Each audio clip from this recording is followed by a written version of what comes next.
बिस्मिल्लाहिर्रहमानिर्रहीम। अस्सलाम वालेकुम एवरीवन। आज की वीडियो में हम डिस्कस करेंगे दी रेस्टोरेशन पीरियड इंग्लिश लिटरेचर के पर्सपेक्टिव से कि इंग्लिश लिटरेचर में जो दी रेस्टोरेशन पीरियड है ये कब स्टार्ट हुआ और कब एंड हुआ, और इसमें कौन कौन सी लिटरेरी डिवाइसेस यूज़ की गई, कौन कौन से पोइट्स नॉवेलिस्ट्स जो थे उन्होंने अपने वर्क्स किए थे इस पीरियड के अंदर। तो स्टार्ट करते हैं आज की video. In English literature the period from 1600 1700 is called the restoration period. तो इंग्लिश लिटरेचर में जो 1600 से 1700 के दरमियान का जो पीरियड है उसे हम रेस्टोरेशन पीरियड कहते हैं, because monarchy was restored in England. क्योंकि मोनार्की जो है, जो बादशाहत है वो इंग्लैंड में आ गई थी। Coming of Charles II.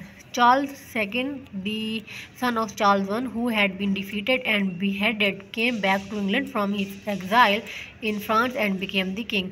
तो जो चार्ल्स सेकंड है, जो चार्ल्स वन का बेटा था, उसको जब शिकस्त हुई थी तो वो फ्रांस भाग गया था, लेकिन अपनी एग्ज़ाइल के अपने भागने के कुछ टाइम बाद ही वो दोबारा इंग्लैंड आ गया था और दोबारा से वो किंग बन गया था।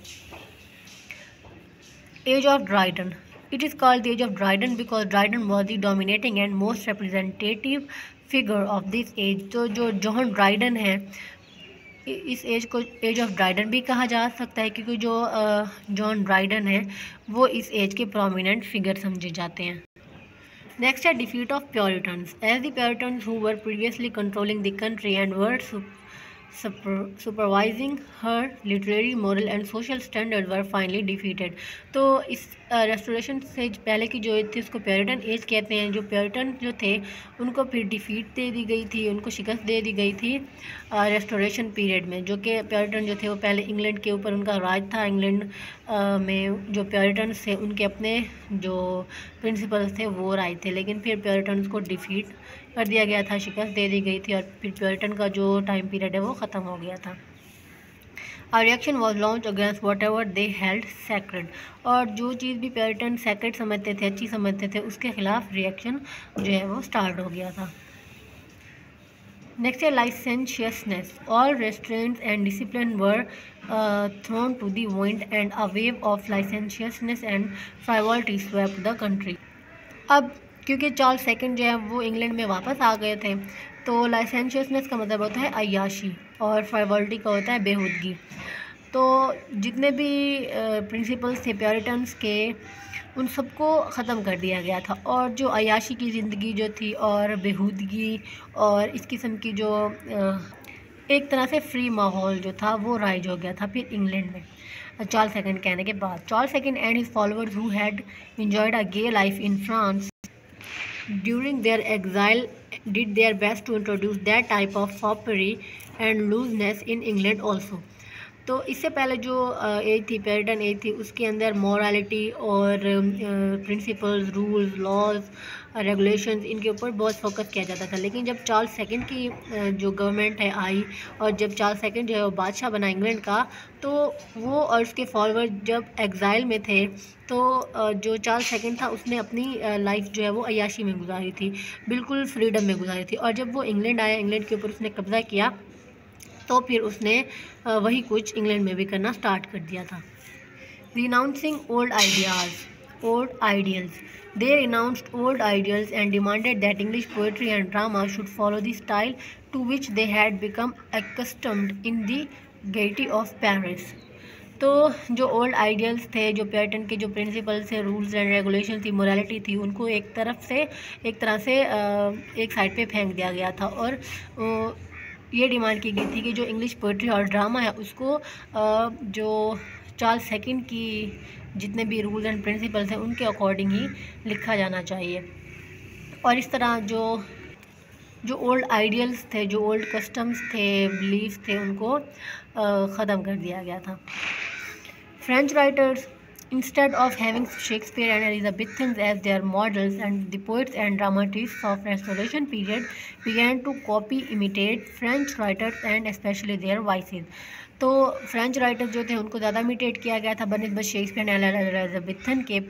रेस्टोरेशन पीरियड में शेक्सपियर और एलिजाबेथन जो राइटर्स थे उनको फॉलो नहीं किया गया, बल्कि फ्रेंच जो राइटर्स थे उनको फॉलो किया गया था और उनके स्टाइल को इमिटेट करके, कॉपी करके, नकल करके ही इस रेस्टोरेशन पीरियड का लिटरेचर लिखा गया। और स्पेशली जो उनकी बैड हैबिट्स थी इन राइटर्स की, उनको फॉलो किया गया और इमिटेट किया गया लिटरेचर में। थिंग्स ऑफ पास्ट, तो इस तरह जो रिज़ल्ट हुआ, क्योंकि जो चार्ल्स सेकंड के जो फॉलोअर्स थे और जो रेस्टोरेशन पीरियड के जो राइटर्स थे उन्होंने फ्रेंच मॉडल्स को इमिटेट करना शुरू कर दिया था। इस तरह से जो एलिजाबेथन स्पिरिट थी, एलिजाबेथन का जो पैट्रियटिज्म था, उनका love for adventure and romance था, उनका जो क्रिएटिव विगर था, क्रिएटिविटी थी उनके अंदर, और जो प्योरिटन की जो स्पिरिट थी, प्योरिटन का जो मॉरल स्पिरिट थी और लव फॉर राइबर्टी थी, वो भी एक तरह से पास्ट की चीज़ें बन गई थी और इनको ज़्यादा इम्पोर्टेंस नहीं दी गई थी। Nothing like Elizabethans for a time in poetry, drama and prose, nothing was produced which could compare satisfactorily with the great achievements of Elizabethans, of Milton and even of minor writers of the Puritan age। तो इस तरह जो भी literature produce किया गया था restoration period में, उसमें कुछ भी ऐसा नहीं था, ना पोइट्री, ना ड्रामा, ना ही प्रोज, जो कि जिसको हम सेटिस्फैक्टरीली और इत्मीनान से हम एलिजाबेथन के जो राइटर्स थे, एलिजाबेथन एज के मिल्टन हो गए जैसे, या फिर प्योरिटन एज के जो माइनर राइटर्स थे उनसे कंपेयर कर सकें। तो कुछ भी ऐसा प्रोड्यूस नहीं किया गया था जो कि ग्रेट मेरिट का हो या जिसको ज़्यादा इंपॉर्टेंस दी जाए रेस्टोरेशन पीरियड में। लेकिन ऐसा भी नहीं है कि बिल्कुल भी कुछ इंपॉर्टेंट नहीं प्रोड्यूस किया गया था रेस्टोरेशन पीरियड में, बल्कि 2 कंट्रीब्यूशंस की गई थी। और ये जो कंट्रीब्यूशंस थी इनमें एक रियलिज़म और टेंडेंसी टू प्रिसाइजनेस। रियलिज़म जो है, बिगनिंग में जो रियलिज़म जो था उसने अगली शेप इख्तियार की थी। मीन्स कि रियलिज़म जो था इतना ज़्यादा अप्रिशिएट नहीं किया गया था, बिकॉज जो राइटर्स थे वो रियल पिक्चर ही पेंट कर देते थे करप्ट सोसाइटी और कोर्ट की। क्योंकि उस टाइम जो कोर्ट था, जो चार्ल्स सेकंड का जो दरबार होता था या जो उसकी बादशाह थी, वो करप्ट थे, उनमें लाइसेंशियसनेस पाई जाती थी, वो अपनी ज़िंदगी अय्याशी में गुजारते थे, उनको मोरालिटी और लोगों की ज़िंदगी, लोगों के राइट्स, उनसे कोई भी इनका लेन देन नहीं होता था। तो इस तरह जो भी रियलिटी होती थी और राइटर जो होते थे वो उसी रियलिटी को एज इट इज़ पेंट कर देते थे, एज इट इज़ लिख देते थे अपने वर्क्स में। इस तरह से जो बुराइयां थी सोसाइटी की वो नमूदार होना शुरू हो गई थी लिटरेचर के अंदर। वाइसेस होती हैं बुराइयाँ, they were more concerned with the vices than the virtues. तो जो राइटर्स थे वो इन लोगों की, सोसाइटी की जो बुराइयाँ होती थी उनको उनकी अच्छाइयों से ज़्यादा इम्पोर्टेंस देते थे और उनकी बुराइयों को ही अपने वर्क्स के अंदर लिखते थे। तो इस तरह से जो रिज़ल्ट निकला वो कोर्स एंड इन्फीरियर टाइप का लिटरेचर था। मीन्स कि जो लिटरेचर था वो संजीदा टाइप का था और इन्फीरियर टाइप का प्रोड्यूस हुआ था। उसके बाद जो रियलिज़म है उसको ज़्यादा इंपॉर्टेंस दी गई थी और जो राइटर्स थे वो रियलिस्टिकली पोर्ट्रे कर देते थे अपने वर्क्स के अंदर, और जो गुड साइड होती थी और जो बैड साइड होती थी और इंटरनल जो एक्सटर्नल शेप होती थी ह्यूमन सोसाइटी की, उसको भी वो एज इट इज़ पेंट कर देते थे, लिख देते थे अपने वर्क्स के अंदर। नेक्स्ट है टेंडेंसी टू प्रिसाइजनेस।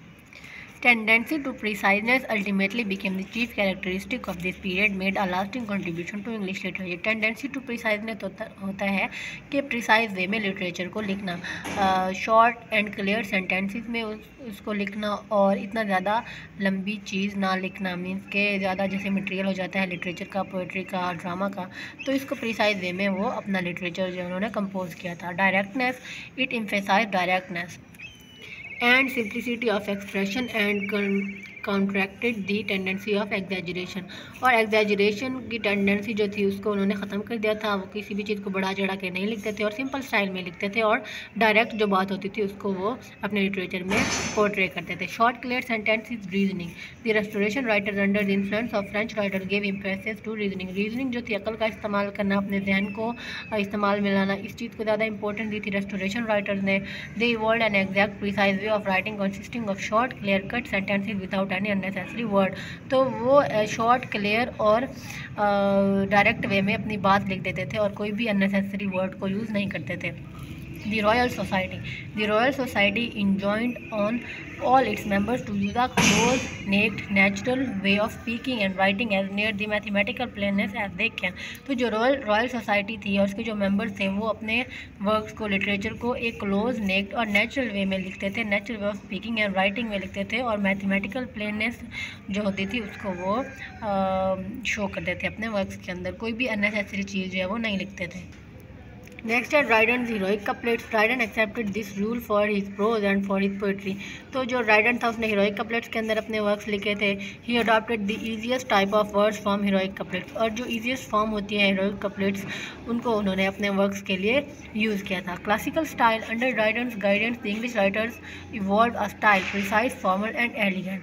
तो जो ड्राइडेन की गाइडेंस में जो इंग्लिश राइटर्स हैं उन्होंने price, formal and elegant style को अडॉप्ट किया, which is called the classical style and which dominated English literature for more than a century, जिसको क्लासिकल स्टाइल भी कहते हैं। तो इस तरह से उन्होंने अपने वर्क को कंपोज किया था इंग्लिश लिटरेचर के अंदर रेस्टोरेशन पीरियड के राइटर्स ने।